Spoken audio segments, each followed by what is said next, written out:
My sister mocked me. Where's your husband and kids? Oh right, you don't. My parents laughed. I still remember that evening like a burn mark. Clear, painful, and impossible to forget. It was supposed to be a normal family dinner. Nothing special. Just me, my parents, and my sister sitting in the living room, pretending we were a happy family. I had just returned from work, exhausted but hopeful that maybe, just maybe, tonight would be peaceful. But peace is the one thing my family never learned to offer. The moment I walked in, my sister looked at me from head to toe, her eyes filled with that familiar mixture of judgment and mockery. She didn't even wait for me to sit down before opening her mouth. So, she said loudly, crossing her arms, "Where's your husband and kids?" "Oh right," she smirked. "You don't have any." My parents didn't scold her. They didn't stop her. They didn't even look uncomfortable. They laughed. Not a loud laugh. Not a joke laugh. No. It was that cruel, soft, knowing laugh people give when they think they're above you, when they think you deserve the insult. My heart dropped. Just like it always did. I wish someone, just one person, would say, "Stop. That's enough." But no one ever did. I felt my face heat up. My chest tightened so much I could barely breathe, but I forced a small smile anyway, because that's what I had learned to do. Pretend I wasn't breaking. Inside, I was screaming. I sat on the sofa quietly, trying not to react, but my sister wasn't done. She leaned forward, fake concern in her voice, and said, "I mean, honestly, how old are you now? Do you know what people say about women your age still being single? It's embarrassing. Embarrassing." As if my entire existence was a disappointment. My parents exchanged smirks, proud of her, their golden child, because in their eyes she could do no wrong. She had the perfect boxes checked: husband, kids, marriage photos, stability. And me? I had nothing they valued. I stayed silent. Silence was my defense, and also my prison. As they continued talking, their words blurred into one hollow echo. All I could think was, why is my worth measured by things I don't have? Why can't it be measured by the life I built on my own? Why does my family treat me like a failure for simply existing differently? But my sister kept going, as if humiliating me gave her joy. "You know," she added loudly, "some women are just made to be alone. It's their personality. Too difficult. Too stubborn. Too independent." She shrugged dramatically. "Maybe that's your story." Mom giggled. Dad shook his head like he was disappointed. I felt the heat rising behind my eyes. It wasn't the insult. It was the laughter. The laughter said everything. "You deserve this. You're less than us. You're not complete." I stood up quietly and walked to the kitchen to hide the pain swelling inside me. I leaned on the counter, gripping it until my knuckles turned white. My eyes burned, but I refused to cry. Not in front of them. Not this time. Why did they always target the one wound they knew would hurt the most? Why did the people who were supposed to love me become the ones who enjoyed tearing me down? I tried to understand, tried to justify their behavior, tried to believe they didn't mean it, but the truth was cruel and simple. They loved the version of me that suffered silently, and I had played that role for way too long. I returned to the living room, pretending to be calm. My sister raised her eyebrow and said sweetly, "Oh look, she's back. Don't cry, okay? We're just joking." Joking. They always called emotional abuse joking. I took a slow breath. Not to calm down, but to keep myself from saying what I really felt. I looked around the room. At my sister, wrapped in her fake perfection. At my mom, who always compared me. At my dad, who always stayed quiet when he knew I needed protection. And in that moment, something inside me shifted. A thought I had never allowed myself to think before. What if I don't have to take this anymore? That thought was small, but powerful, like a spark waiting to become a fire. I sat back down and listened to them chatter about their lives, their plans, their judgments about people like me, people who didn't follow their rules. Every word felt like another reminder that I didn't belong here. But for the first time, instead of feeling worthless, I felt aware. Aware of their patterns. Aware of their manipulation. Aware of how I had been shrinking myself to fit into their expectations. Aware of how they used my personal life as a weapon because it was the only thing they could criticize. They didn't see my achievements. They didn't see my independence. They didn't see the strength it took to stand alone. They only saw the one thing they could mock: my single status. And they used it every chance they got. As I watched them, I realized something even deeper. They didn't actually want me to be happy. They wanted me to be dependent.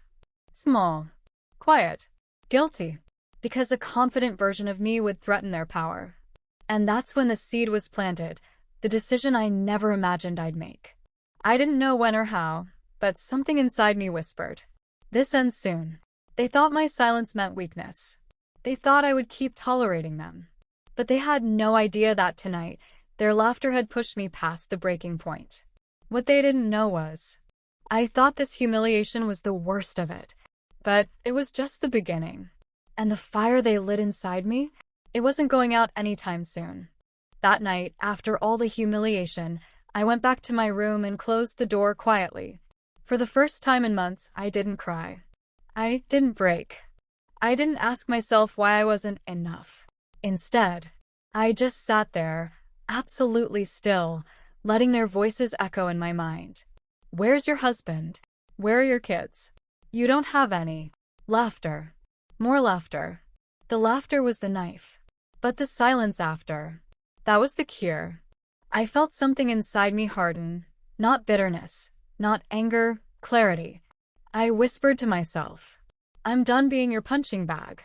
And that sentence changed everything. The next morning, my sister and parents were sitting at the breakfast table, acting like nothing happened. My sister even had the audacity to greet me with a fake smile. "Good morning, single queen," she giggled. I didn't react. No eye roll. No sigh. No explanation. Just silence.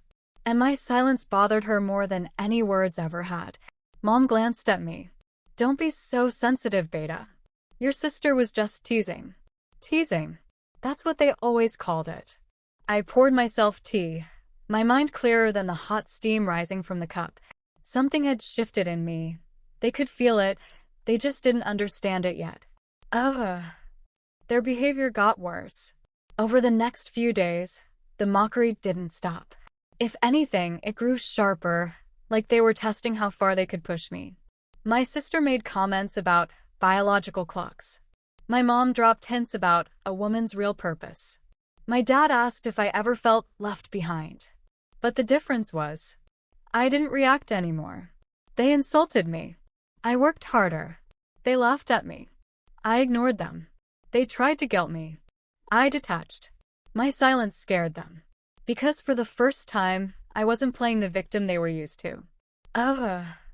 My rise started quietly. I focused on myself. I took on extra projects at work. I applied for a leadership training program I had put off for years. I organized my finances. I made a plan, my own plan. Every evening, I would come home with a new kind of energy. Not loud, not aggressive, just stable, independent. And independence is something toxic families hate to see. My sister noticed it first. "You look different," she said suspiciously one night. I smiled slightly. "I am." She didn't like the answer. Their panic began. One evening, I overheard my parents whispering in the kitchen. "What if she moves out?" my mom said nervously. "What if she stops supporting the house? What if she actually becomes successful?" My sister joined in, annoyed. "She thinks she's too good for us now." They weren't worried about losing me. They were worried about losing control. For the first time, I realized the truth. They weren't mocking me because I failed. They mocked me because they feared the moment I stopped needing them. The moment I pulled away, their power began to crumble. The breaking point. A week later, during another family dinner, my sister started again. She made the same comments about my age, my single status, my empty future. But this time something different happened. Mom didn't laugh. Dad didn't smile. They both looked uncomfortable. Because my silence and my confidence had changed the whole dynamic. And it was starting to expose them. My sister kept talking louder, more desperate, as if trying to bring back the old version of me she was used to humiliating. But I just looked at her calmly. No emotion. No tears. Just strength. She hated it. Mom noticed. Dad felt it. The entire room shifted. They realized they couldn't hurt me the way they used to. And when someone can't hurt you anymore, they panic. Ugh. Their conversations started changing. I started hearing things like, "We should appreciate her more. She's actually doing well. She's not like before. She's become confident." My sister didn't like the shift. She wasn't ready to lose the fragile ego boost she got from attacking me. So she found a new strategy: guilt. "You're so distant these days," she said one evening. "You don't talk. You don't react. You act like we're strangers." I looked at her and said softly, "I'm becoming who I should have been earlier." She opened her mouth to argue but stopped. Something about my tone told her I wasn't the same person she used to bully. Ugh. The twist they never expected. One day, while I was getting ready for work, my sister barged into my room. "Mom's crying downstairs," she said urgently. "She wants to talk to you." I walked down, wondering what new drama awaited. Mom was sitting on the sofa, visibly shaken. "What happened?" I asked. She looked at me with guilt in her eyes. "Your aunt came today, and she said something that opened my eyes." I frowned. "What did she say?" Mom whispered. "She said that a woman's real value isn't her marriage. It's her character." I stood still. Mom continued, her voice cracking. "And she said you have more strength and dignity than most people in our family." Dad cleared his throat. "She's right. We've been unfair to you." My sister was silent. For once, she didn't have a comeback. Ugh. My realization. As they sat there, trying to correct their behavior, trying to understand me, I felt something powerful settle inside me. I didn't change to impress them. I changed to save myself. And that change scared them, humbled them, awakened them. For years, they mocked me for things I didn't have. Now, they respected me for something they never expected. I had myself. Ugh. But they still didn't know the full truth. What happened next would change everything. The insult. The confrontation. The transformation. The ending they never saw coming. I thought their mockery was the climax. But the real moment was waiting right around the corner.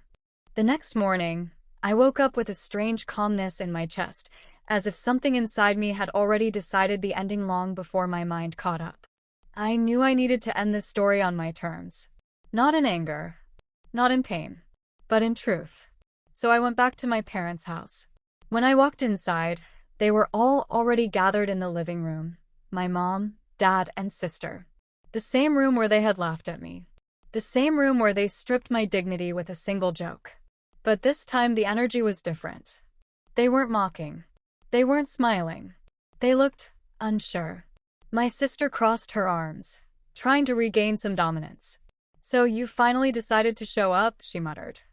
I didn't answer. I just sat down calmly. And that calmness made her nervous. My mom cleared her throat. "We thought we should talk. Properly." "Good," I said. "Because I'm done surviving in pieces." They all looked at me, confused, curious, uncomfortable. I took a deep breath. The final insult that sealed everything. But before I could speak, my sister leaned forward with a smirk she couldn't hide. "So tell us," she said loudly, "did you find a husband overnight? Or are you still the single queen you pretend to be?" She chuckled, waiting for Mom and Dad to laugh again. But no one did. Not this time. She forced another laugh. "I mean, seriously, you're how old? And still nothing? No husband, no kids, no family." I raised my hand slightly. She stopped mid-sentence. For the first time in years. She stopped. I looked straight into her eyes and said quietly, "You think not having a husband makes me weak. But you don't even realize that your entire identity depends on someone else giving you value." Her face fell instantly. I continued, "You mock me because I stand alone. But I stand alone because I can. You need a husband and children to feel important. I don't." My mom's eyes widened. Dad exhaled deeply. My sister blinked rapidly, suddenly small, like a balloon losing air. "You spent years humiliating me," I said softly. "But you never noticed one thing. I never fought back. Not because I was weak, but because I was raised to respect you all. Even when you didn't respect me, there was no anger in my voice, only truth. And truth is heavier than any insult. My sister looked away, her lips trembling. The confrontation. I turned to my parents. I'm not angry, I said. I'm tired. Tired of being blamed for things I didn't fail at. Tired of being mocked for choices that are mine. Tired of being treated like I'm incomplete just because I don't fit your idea of a perfect life. Mom's eyes filled with guilt. Dad swallowed, speechless. You say marriage defines a woman, I continued. But tell me, does disrespect define a family? Silence. Heavy, suffocating silence. Mom whispered, we didn't realize. I interrupted gently. You realized. You just didn't care. She closed her eyes, tears forming. The shift. They finally break. My sister suddenly burst into tears. I'm sorry, she cried. I'm sorry, okay? I mocked you because I was jealous. You live your life your way. You don't need anyone. I can't do that. Her confession shocked everyone. She sobbed harder. I always envied your freedom. So I laughed at you because it made me feel better about my own unhappiness. For years, I thought she hated me. But she was hiding from her own emptiness. Mom covered her mouth. Dad looked away, ashamed. My final decision. I stood up slowly. I'm not here to punish you, I said. I'm here to end this cycle. Today. They looked up at me with fear, regret, and realization. I love you all, I continued, but I'm choosing myself now. I'm not staying in a house where my worth is measured by marriage.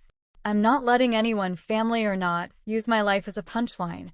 Dad finally spoke in a broken voice. We don't want to lose you. I nodded. You won't lose me. But you won't control me either. My mom stepped toward me with tears streaming. We were wrong. Completely wrong. You are enough. You always were. I placed my hand gently on hers. I know. But I had to believe it myself first. The symbolic ending. I picked up my bag and walked toward the door. My sister whispered behind me. Can we start over? I paused, then looked back and said, yes, but not as the old version of me. If you want me in your life, you'll get the version who knows her worth.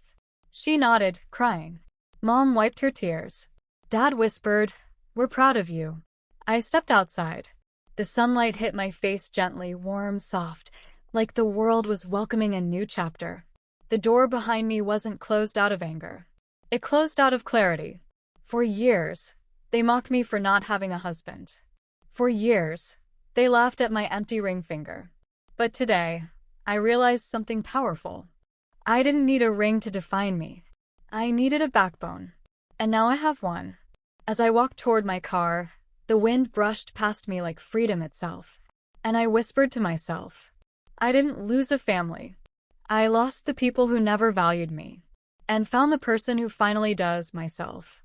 If you were in my place, what would you do? Tell me in the comments, and please subscribe our channel, please.